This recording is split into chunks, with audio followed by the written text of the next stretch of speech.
Hi, everyone. Hope you have an amazing day. This is FC with CappersDirect.com, here to talk to you guys and break down a little bit of that future fight. Jon Bones Jones versus Ciryl Gane. Is Jones Bones the GOAT of all time? I think this fight and what he does moving forward could dictate some of those things. So let's get into the matchup really quickly. I just think it's a fun matchup. So let's talk about Jon Jones. Jon Jones is 6'4", 35 years old. He has 21 UFC fights. Guys, experience for days, right? Last time I checked, Jon Jones was sitting around 255, training both wrestling and striking, trying to get used to his body. But in this fight specifically, I think it's something to note that he was expecting a bigger Francis Ngannou than Ciryl Gane. Jon Jones was pumping iron. He thought in his mind that in order to get to that heavyweight limit, in order to take the shots, in order to take the punishment for his body to endure, he had to put on those muscles. It just makes sense. But there are some heavyweights that are lighter heavyweights. They don't necessarily fight 205. They fight 225, 230 maybe.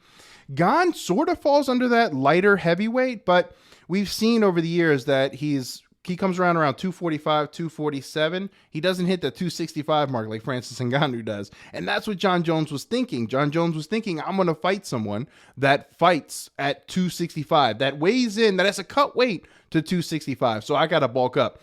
But the great thing about this is that we know now in January who Jon Jones is fighting in March. Jon Jones has all the time to make adjustments and to try to work a game plan. That's all he wanted.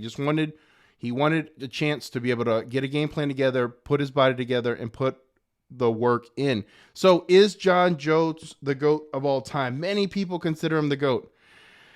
I consider him to be up there. I struggle when I just know a lot of fighters. I talk to a lot of fighters, so I struggle to say this guy's the GOAT versus that guy. There's so many things that go into a training camp. There's so many things that go into a fight. I mean, just because a fighter has a bad night or some voice crack, has a bad night or doesn't win a championship doesn't mean they're not the best fighter in the world. You know what I mean? It's just kind of odd. The GOAT of all time, should I say.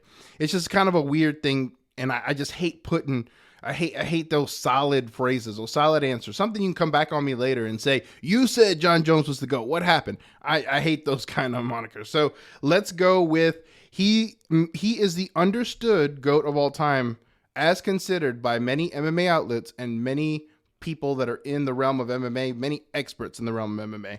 But I know he's doing this to solidify his legacy. I know he's doing this in order to break out and to do things that no one's done before. Or to try to stretch himself and grow.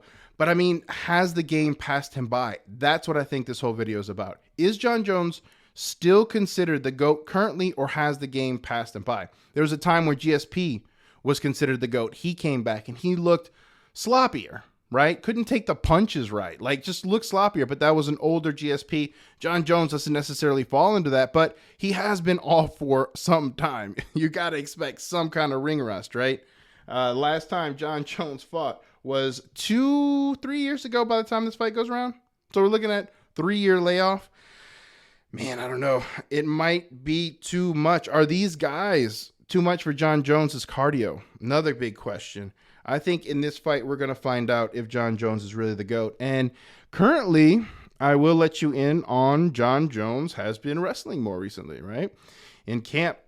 Training partners confirmed Jon Jones wrestling. Jon Jones is a beast. Jon Jones is big. Jon Jones can lift you. Jon Jones can body slam you here. But is he going to have the cardio to be able to take down these bigger guys? He's currently working with big guys in the gym and he takes them down fairly easily because he is strong. But I mean, when they're not your training partner, when they're Ciryl Gane, who's trying to scramble up, is Jon Jones going to be able to take him down? Cyryl's going to be naturally bigger. And let's talk about Ciryl Gane. Ciryl Gane, also 6'4". They're my height, guys. They're exactly my height. I think Ciryl Gane's a little bit taller, and Jon Jones is he's exactly my height last I saw. But guys, Ciryl Gane only has 9 fights. That's nothing compared to the 21 Jon Jones is coming in with. Ciryl Gane is one of these fighters that comes in around 245, 247 pounds. A lot of people consider him to be a volume striker. He does throw a lot with volume, but the guy can bang. The guy can strike. The guy will knock you out if you give him the chance. He's sitting down more on his punches. He's been working on it more. And you're starting to see that translate into the UFC. At the end of the day, he's going to be, again, naturally bigger. He's going to be the better striker in this matchup. No doubt about it. I looked at some tape, and I got to see Gane recently, as of last week. High spirits. Really excited for this matchup. Gane, he's just a jovial kind of guy. So again, Gane's going to be the one who's the better striker, naturally bigger. He's been fighting at this weight class longer, so his body is used to moving people of this nature. This is a guy who was moving around Francis Ngannou. So who's going to win the matchup? Who right now do I favor? When this line first dropped, I swear to you, I saw Jon Jones sitting at like minus 190, minus 180. Now, I just checked the line. They're even. And that line before that I saw, 170, minus 170, minus 180, minus 190, even it could have been minus 200. So that line that I saw earlier on Jones, I mean, I would have to think that line is coming out because you have to favor Jones in the wrestling. If Jones comes out here and takes Gane down, we've seen what that kind of game plan can produce, a unanimous decision win. So coming into this, looking at this fight, I am of the mindset that currently, from the things that I have seen up to this day, Jon Jones is still considered the GOAT by many people. And I don't necessarily think that the game has passed Jon Jones by yet. Now, in the next 2 months, you better believe I'm going to be on the hunt. I'm going to find out which one of these fighters is going to win this matchup. Currently, as I said, I favor Jon Jones right now as we speak. February might be different. And in March, I promise you guys, when the write-up comes out for this fight, it's going to be tuned and ready to go. But as of right now, I like Jon Jones, baby. And if you like this content, guys, be sure to give the video a like, subscribe to the channel, turn your post notifications on, and comment down below UFC for this humongous fight. Because today is a good day to win, baby. Let's get it.